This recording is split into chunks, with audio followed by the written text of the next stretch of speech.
Assalamualaikum warahmatullahi wabarakatuh.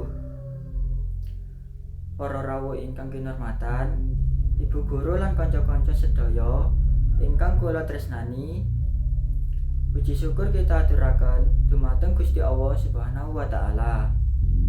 Awit saking dirahmati, kita saged kelompok wonten ing papan menika kanthi kawontenan sehat. Hadirin ingkang kinurmatan, pendidikan menika bab ingkang wigati sanget tumraping gesang kita. Kanthi pendidikan, kita saged mangertosi ingkang sae lan ingkang awon, ugi saged nambah kawruh lan wawasan. Pendidikan ugi dados pondasi kangge mbangun bangsa ingkang maju lan bermartabat. Kanca-kanca sedaya, minangka generasi enom, kita kudu sregep sinau lan boten gampang nyerah. Tantangan zaman menika saya ageng.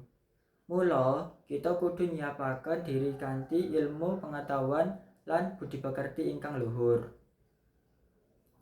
Aja nganti kita kesandung dening pengaruh negatif ingkang saged ngrusak masa depan kita piyambak.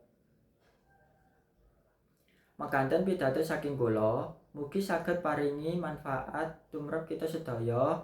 Menawi wonten lepatipun tembung, kula nyuwun pangapunten. Wassalamualaikum warahmatullahi wabarakatuh.